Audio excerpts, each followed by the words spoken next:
as promised, we told you off the top of the show, Alex Littlehales would be here. Alex Littlehales, always true to his word. He is in the building. Alex, welcome. Thank you so much for joining us. And if you've been watching 13 News Now at all this week, you have seen a lot of Alex Littlehales. A lot of my face. A lot of your face. He was in Buxton, North Carolina as those 7 homes collapsed. All right, let's just start here. Alex, you're back. You're in Hampton Roads. You're I'm in alive. 757. Yeah, You're here. I'm dry. Yes, you're dry. Probably for the first time in 2 days, yeah.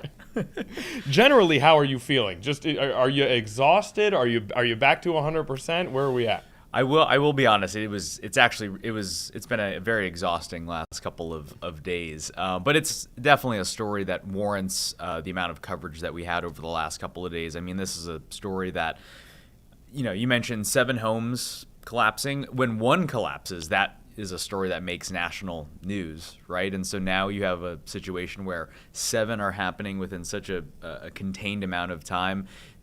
To be honest, it's been a pretty exhausting 48 hours because essentially once we got there on scene to Buxton and we realized what was going on, you're just in kind of marathon mode of, okay, there's not really even time to think, to process responsibilities. You're just there documenting what's going on, and so it's just nonstop. Okay, we got to get this, we have to make sure we're filming that, right? And so I know that's kind of trivial, and that's kind of underselling what the gravity of what was going on, which was houses collapsing into the Atlantic Ocean. But I mean, do you want a timeline of just it's kind of an interesting story of how we even got there? 100%. Okay. I think that's a perfect place to go. Walk us through. Take us through the timeline. So as we know, up until 2 days ago, the number was 12 homes on the Outer Banks had collapsed between 2020 and 2025, right? 12 homes in the Outer Banks. Majority of those have been in Rodanthe. And so those who aren't familiar with the exact layout of the Outer Banks, there are several townships along Hatteras Island, which they call there the village, the Hatteras Village. So that is, I'll probably get the order mixed up, but it is the localities of Rodanthe, Avon, Salvo, Waves, Buxton, Frisco, right? So all of these localities constitute the quote village of Hatteras Island. And so most of the houses that have fallen over the last 5 years have been in Rodanthe, which is the northernmost locality on Hatteras Island. And so I think that the presumption going into a week where we were going to see intense surf, intense waves, a lot of beach erosion. Okay, well, historically, all of these houses have collapsed in Rodanthe. So let's check those out first, right? And so you'll see some of the images here from Buxton, which is the southernmost locality. Yeah, that's a video that I took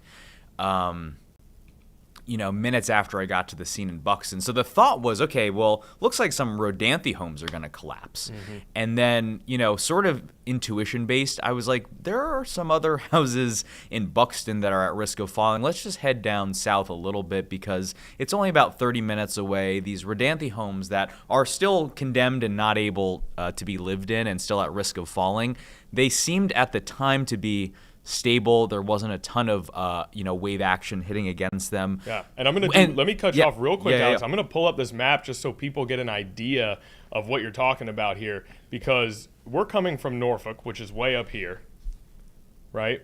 Mm-hmm. This is the Norfolk area. This is where you're coming from. This is our station. You're headed down south, and you're at Rodanthe, and you're like, okay, this might be a spot where we see some stuff going on. It is that's historically where there's 3 or 4 streets in Rodanthe where majority of these houses have collapsed over the years. Right, and so you guys are here, and then you kind of, a little bit of intuition and a little bit of information, you decide, all right, we need to go a little further south, all the way down this thin road right here to Buxton and Hatteras Island, which is right here, and that is where we end up seeing a lot of if you want to zoom in a little bit, footage. so let's see just before we go back to that video, I'd love for you to zoom in and let's see, essentially show.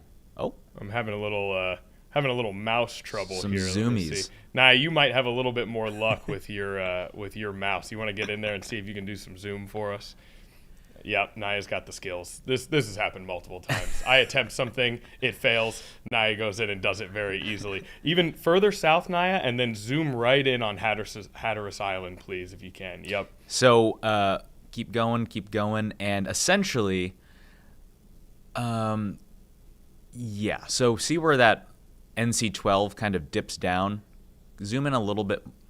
Zoom in closer to okay, yeah. So this is essentially, you're seeing on the map now, South Tower Circle, North Tower Circle, Cottage Avenue. That is the location of where the houses were collapsing, right?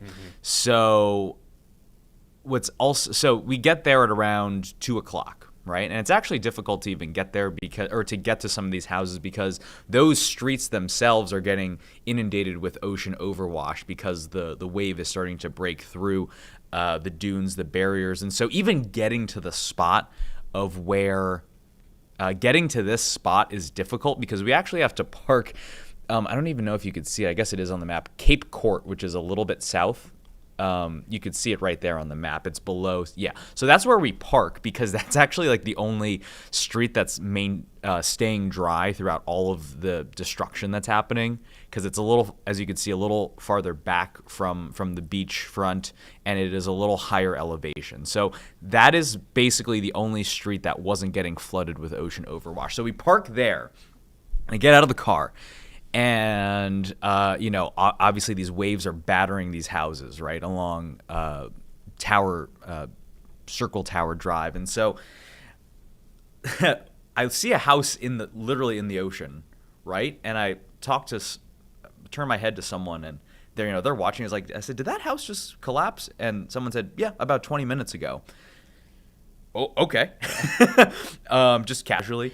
And so trying to make my way closer, and it's pretty difficult because there's a lot of flooding that's going on. So I'm trying to circumnavigate all these flooded streets and trying to get to basically where that house collapsed. But a couple people that are there are saying, yeah, that house collapsed 20 minutes ago. And I believe essentially we get there after the first house collapses, right?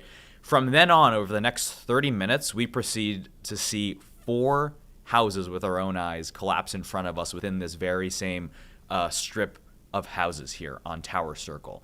And it's honestly one of the most eye-opening experiences of my life because, a lot of times we cover these after the fact. We see, okay, there was a house collapse. This is the debris from this house that collapsed hours ago. It's very rare, and it takes a lot of just luck and timing to actually witness the house falling off of its stilts in real time. I mean, you have to basically be there at the exact moment that it's happening. You have to know, you have to be anticipating that it's going to drop, and you have to be rolling on it. That is, it's crazy. I mean, some of these images are just crazy, but that is, I believe, the second house that collapsed. And so I'm actually somewhere off in the distance, sort of near that far gray house that is still standing, capturing a lot of this video. And so this is the video that you're actually seeing from our photographer. And that's actually, yeah, that video that just played there. That is the second house that collapsed. And what's crazy about covering this is that, there's 10 or so houses along this strip. And you're not really quite sure which one is going to be the one that goes next. So a lot of people were anticipating this other house, the third house to fall in, as being imminent. And then in between watching for that one, that second house had collapsed, and people weren't even anticipating that one to be the next one to fall, right? So again, this is the one I had my eyes on for a really long time, right? And this is the one that people were anticipating and waiting, honestly, for a really long time because that house looks like it's taken quite a bit of storm damage from previous storms already, yeah. Right? And it's also worth it's worth noting that people didn't build these houses in the air like this, right? I mean, part of this story is, and I mean, that was just a really sad moment to see that house crashing down in that very moment. People have to realize that at the heart of this story is immense amounts and unprecedented levels of beach erosion, right? And sea level rise obviously plays a part into this as well. But those houses that you see that are vaulted, high above the beachfront, I mean, those were sitting on sand dunes no more than 10, 20 years ago.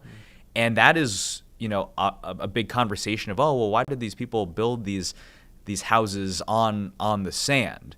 Well, they didn't build it on the sand. They actually built it on what they thought was pretty solid, substantial land, and they were anchored. Although it is a barrier island. I mean, the bottom of that house, and I have pictures actually from the owner of this specific house. I mean, she has pictures where the sand is right up at the bottom of where those stilts are, and so it's a representation of just how much sand and landmass has eroded on Hatteras Island over the last 10, 15, 20 years. And so, yeah, that's the gist of it. We get there minutes after the first house collapses. We proceed to see 4 houses collapse in the span of 30 minutes. And that's basically the headline for, Tuesday. And then, overnight, 2 more houses, or 1 more house collapses, making it 5 total in one day. A 6th house collapses, a 7th house collapses in the overnight hours. So yeah, as you mentioned, we're sitting at number 7 with still a lot of outstanding homes still up in the air. And which we've seen this footage so much now, and we've covered this so thoroughly that you can start to become, oh, there's number 7, but each one of these houses is so filled with memories and community and significance and symbolism. Can you talk a little bit about? They were all unoccupied. No one's hurt. That's the most important thing. Yep. But it's so much more than even just like a tree falling in the forest. Talk about the significance of these homes, not just to the families that lived there once upon a time, but to this community in the Outer Banks, in Buxton, Rodanthe. So, vacationing is such a integral part of the Outer Banks, Hatteras Island. I mean, the tourism there is that these houses are built for big family vacations, big family getaways. No one rents these for a 1 or 2 night stays. I mean, the intent of these houses is that you can bring your family, you can bring multiple families, and the anticipation is that you're supposed to stay there for a week, 2 weeks, a month over the summer. And so a lot of people that have been watching this story, this years-long story from afar, sometimes we get messages about, oh, I used to stay in this house when it, was when I was a kid, and, my entire family would go there. I mean, we have a lot of those messages of people coming in and saying, I have so many memories of this house, or they all have very interesting seaside names, very unique kind of oceanfront names that they're given. And so a lot of these people associate their childhood, their vacations, their family memories with memories in these houses. And so there is a mix of whether these houses are purely rental properties, which a lot of them are. I mean, I won't pretend that all of these houses are the lifelong childhood homes of plenty of people in the Outer Banks. I mean, a lot of these properties are used as rental properties, and so from a significant standpoint, I mean, a lot of people associate their own memories with renting these properties. But a lot of these other homes, don't have an exact percentage, but a lot of these homes are like the beach vacation house for a specific family, or a person really wanted to have a getaway house on the Outer Banks, and so they don't necessarily need to be millionaires, but maybe this was sort of their retirement plan. Maybe this was, they had some extra money and they decided, hey, it's been a lifelong dream of mine to have, to live basically at the ocean, right? And so they invest in a property like this. And a perfect example, I mentioned that the owner of the 3rd house that we saw fall in, house number 3, that one-story house, I've been kind of communicating with her and chatting on the phone and texting with her, and she wanted to point out to me that that property was not an exclusive rental property. I mean, this is a house that she called, I believe the name is Infinity, and she bought that property, she said, 10, 20 years ago, and it was almost like her soul house, her dream house. She's always just really connected with the Outer Banks, the very pristine nature of the Outer Banks community, because there's not a lot of commercial tourism there. It's really just based on fishing, vacationing, beach going. It's not a very developed area. So a lot of people have stories like this homeowners where they invest in a property, they really sort of connect a little, not to be too cheesy, but they can they connect their emotionally to a specific property. And I think you'll see that in these houses that are falling, there's a split. There's a pretty even split of whether they're rental properties or vacation properties. We have covered both situations. I recall another Rodanthe house that collapsed about a year and a half ago. When I talked to the owners of that property, they were just pretty average citizens. That was their beach house for a good number of years, and they had actually been so concerned about the beach erosion that they had, in their own proactive approach, they've tried to take steps to actively move the house. They had attempted to buy plots of land that were more inland so that they could save the house, but the process to move one of these homes is both costly, and there is a ton of there's just a lot of steps involved in moving a parcel of land like that financially and logistically. So a lot of times when these homeowners do want to move these houses before they fall into the ocean, a lot of times there's just not enough time to literally do it before the ocean takes them. And so there's just so many complicated elements to this from an insurance standpoint, from a home ownership standpoint, from a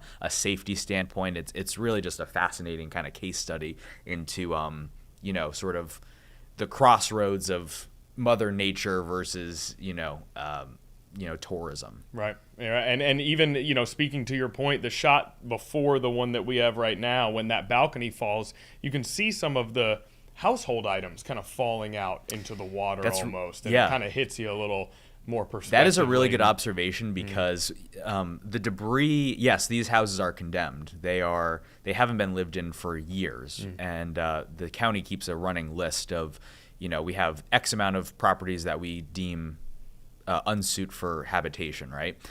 A lot of these houses, these homeowners had to leave everything that was inside the homes because it's been condemned. They're not legally allowed to go back in and get some of these properties. It also is actually like logistically, I mean, how are you going to vault yourself up 15 feet high to get some of the things that you may have left behind in the houses? So when we were out there, you see a lot of wood, obviously. You see a lot of, shrapnel when it comes to nails sticking out of planks of wood pillars.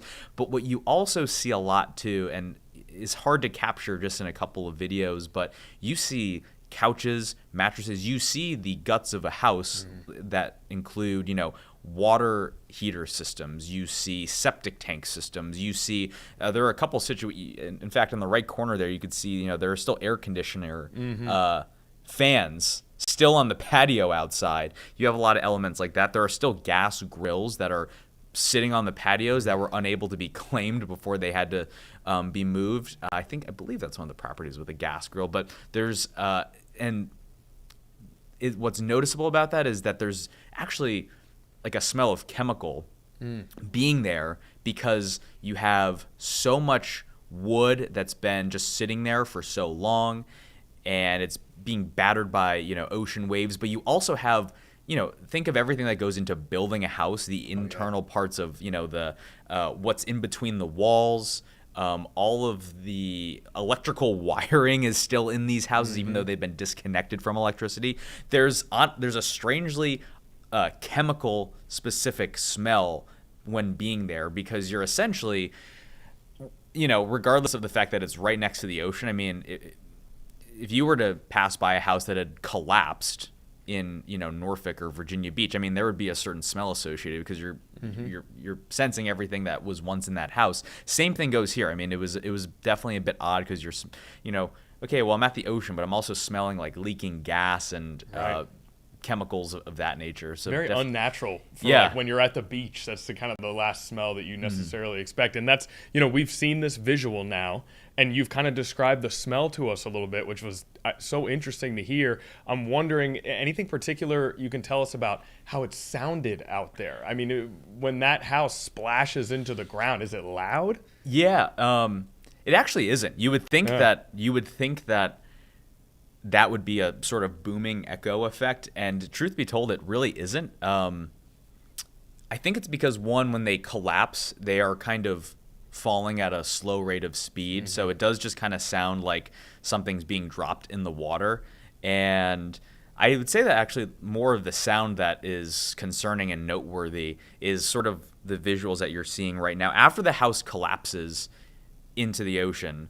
It stays upright for about a half hour or so, but over time, gradually, these waves just batter and hammer these houses that are still intact, and eventually you don't have anything that's even remotely intact anymore. Over the span of a half hour after a house collapses in, essentially the waves break apart, and what you see and hear is that there's a lot of debris that starts crunching on top of each other, and so some of the waves will kick up the debris.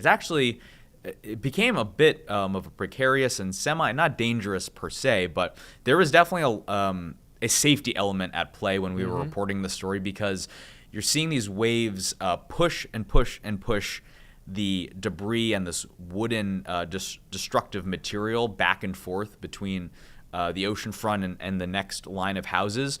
Well, eventually that debris starts piling up on top of each other, and then a big wave will hit, and then all of that debris gets kind of explodes, for lack of a better words. It sort of kind of erupts in random instances, and you'll hear that kind of explosive sound of this debris just kind of flying everywhere, and then the water pulls that debris into the streets of Buxton. So that was video from yesterday, last 2 days, but at this point the waves are pushing a lot of this. What's going to be unique about the cleanup for this story in particular, one, it's not just one house that collapsed, it's now 7, but it's also the fact that this debris is no longer contained to just the ocean front. I mean, there is house remnants all across that neighborhood in Buxton where the houses fell. So it's not going to be this isolated situation, or okay, well, the houses on this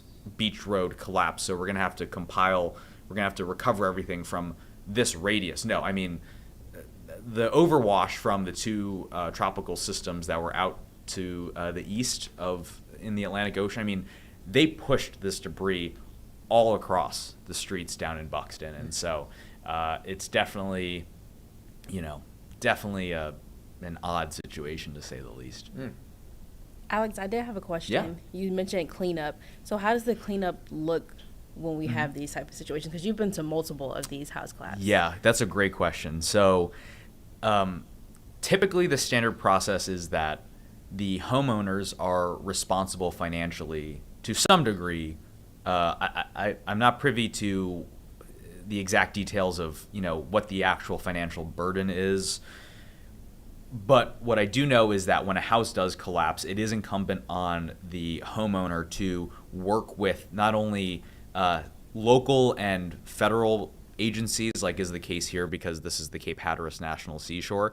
They have to work with those agencies, but they also have to work with a local contractor, and the contractor is then essentially hired by the homeowner to be a part of the cleanup efforts.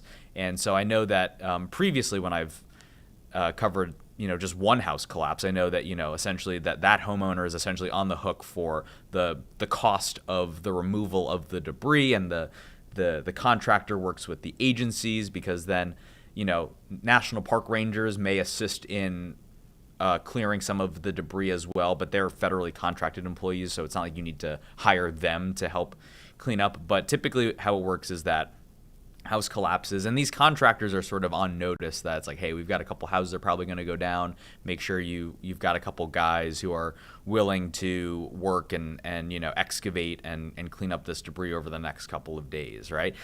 The problem, the difference with this is that there are multiple houses involved. So I don't know who exactly. It's kind of unclear who exactly would actually have to pay for this. Essentially, the homeowners will pay. It's just unclear of who is going to bear the actual majority of the responsibility. Is it an equal share thing? I can't even pretend to know how the intricacies of that work, but typically how it happens is that a house collapses, the homeowners are responsible to some degree financially for employing the contractor to then remove the debris. Everyone works kind of in tandem with state and federal authorities. But this is a situation where there's multiple houses involved, there's multiple properties and ownership pieces involved. And the other thing too is, from a safety standpoint, I mean, how do you clean up a mess like this when the oceanfront is still getting battered with like intense wave action, right? So, we saw park rangers there yesterday. We saw Dare County Sheriff's officers there. I mean, there's not much they can do because it wasn't even safe to. I mean, so you can kind of see this like line of demarcation, like the debris that's piling up behind these houses. I mean, it's quite unsafe to be on the other side of that debris. I mean, as you can see, I mean, you're essentially asking to be wiped out by waves and debris, and a combination of that. If you're on the other side of that, that's going to make this cleanup effort really complex and interesting because. How do you clean this up while also keeping the people that are supposed to be cleaning it up safe? Yeah, and it's not like you can look at a pile of debris and say, okay, those pieces are from that house and those pieces are from that house. It's all one big pile at this point. Yeah. Naya, great question. Do you have anything else you want to follow up on? Okay, then I do want to ask, because on Live Impact News, we also have an opportunity to kind of give viewers a look behind the scenes of how we do our jobs and what it's like to be out covering these stories. For this particular story, you had outlets from all over the country and even all over the world who ended up looking at your coverage. What was that whole process like? Yeah, so I'm not trying to, I guess I will gloat a little bit. Your horn. We give flowers on this show. It appeared at the time when the actual houses were collapsing. From a broadcast media standpoint, we were sort of, I don't want to speak out of turn because maybe there was someone somewhere else that I just didn't see. But as far as you could tell, it appeared that we were the first ones on scene. But I think a lot of that is honestly just luck and intuition. I mean, like I said, historically, these houses have not fallen in Buxton. They've fallen in Rodanthe, so maybe people were monitoring it there. So the first day, it took essentially a couple, maybe an hour and a half, 2 hours for other traditional broadcast outlets to get to the scene of where this was. Because, I mean, we were fortunate in a sense where we didn't have to reach out to the Cape Hatteras National Seashore to confirm, hey, did you guys have exactly 5 homes that have collapsed around Tower Circle? I mean, we can report it because we saw it with our own eyes that 5 houses fell down within this time to start and this time to end. And so first day it was quite quiet. And then the second day, though, that is when everyone sort of inundated the area of Buxton where this happened with, there was local media coverage. I did see several more North Carolina stations out there. The 2 national outlets that I will point to that I saw was the Weather Channel did have a team there when they were earlier on Wednesday up in Kitty Hawk, North Carolina. They had made their way down to Buxton and they were doing live hits there. Fox Weather, a national Fox Weather team was there as well. A lot more media was there and a lot more what appeared to be still photographers and sort of storm chasers who maybe have blogs and a large social media following through, sort of independent journalism kind of avenues. There was a lot more of that the second day. I'd say probably 3 times as many folks as there were the first day. But it was...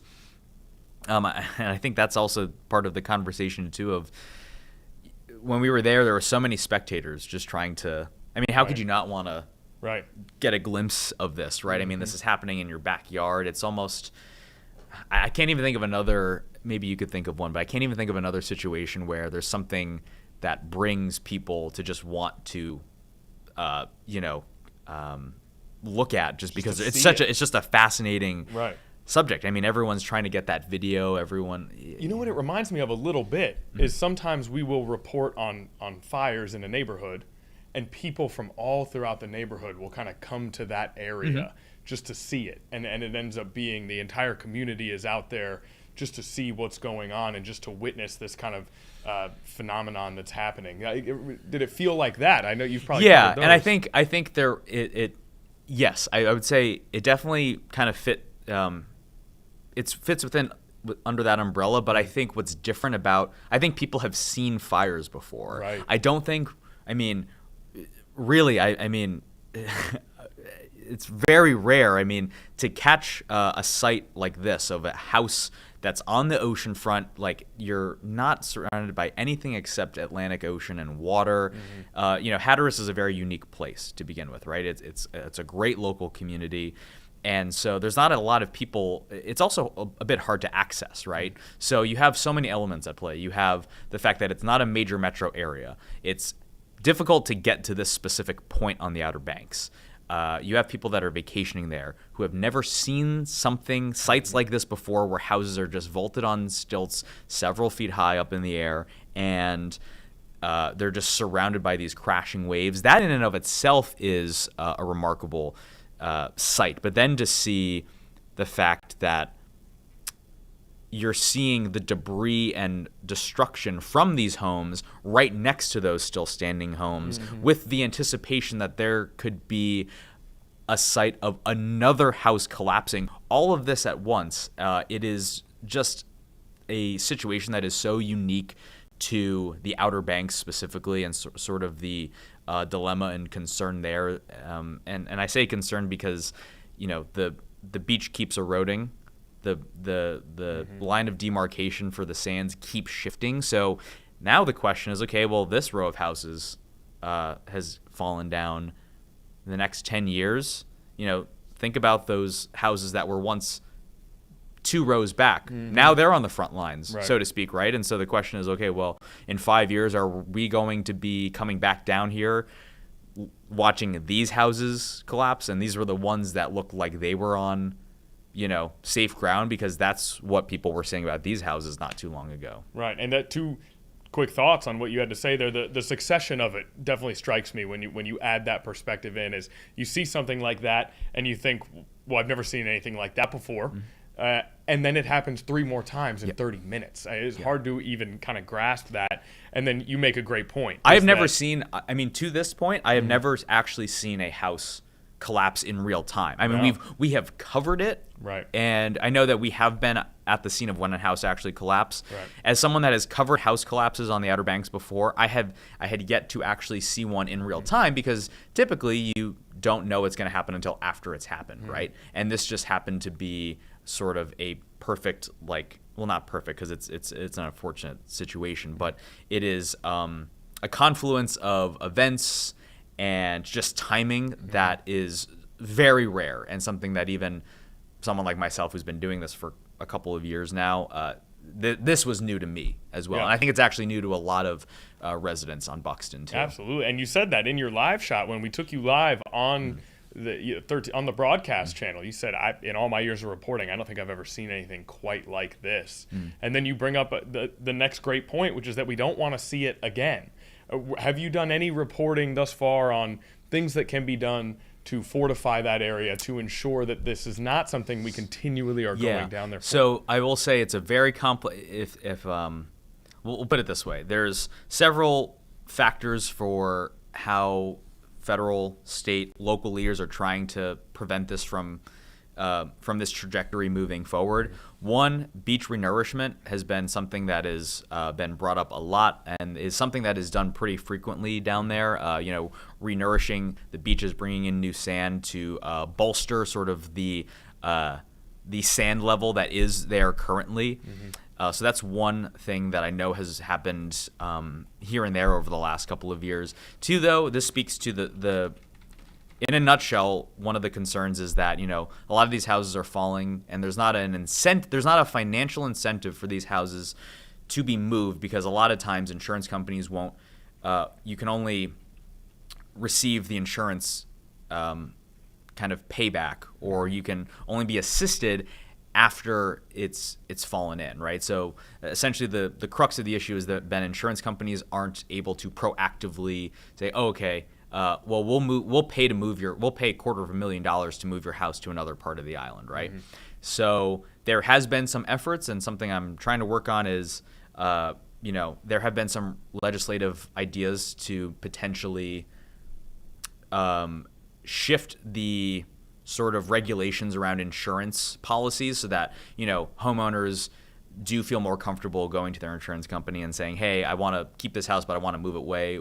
is there something that we could do? Because at the moment, that is not really an option for these homeowners. If the homeowner who owns one of these homes wants to move their property on their own accord, they have to pay out of pocket. And I know that the cost of that is usually somewhere around the cost of what it actually costs to buy an entirely new house. Right. So what's the incentive there? Right. Some people have done it. I know that some people have done it because they just like living there and they have the money to do it, but others do not. And at the moment, that is sort of the position that people are stuck in right now. Complicated issue, no doubt, and we look forward to any further reporting you do on that. Is there anything else you want to add about the last 2 days, the things that you saw and witnessed and reported on, anything else that we haven't touched on?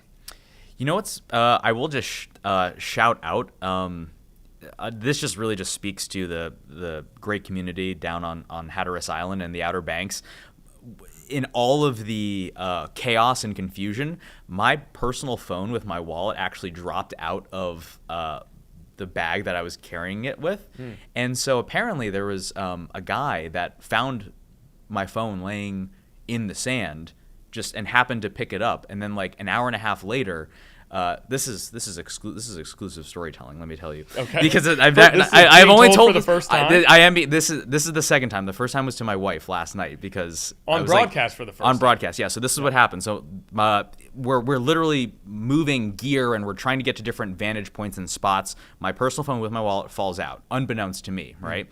Then some park rangers and other people milling around start saying, "Hey, are you the news guy that lost their phone?" And now I had my work phone on me at the time, so I said, "No, I've got my phone. I hope one of the other newscaster or news people didn't lose their phone because that'd be too bad." Right. And then a half hour later, Alex was like, "Someone out there is being irresponsible." Yeah. I literally said, I was like, "I hope they find their phone." Yeah. Turns out it was me. I hope I find my phone. So now it's. I mean, where do you even start? I mean, where's my personal phone? There's house debris everywhere. And essentially, I think this speaks to just sort of the tight-knit community of Hatteras Island. People basically keep pointing me in different directions of, hey, that person, there's a guy that went that way that has your phone. And then eventually, someone, hey, I think that was Rodney's dad. What is his name? Billy Stark has this guy's phone. And so everyone's like, hey, do you have Billy Stark's number? And he goes, no, but that guy with the white hat has Billy Stark's number. Go to that guy. That guy's, oh, I don't have Billy Stark's number, but my buddy Jeff definitely has Billy Stark's number. Calls Jeff. Hey, Jeff, do you have that guy Billy Stark's number? He's like, yeah. And then gives him a call.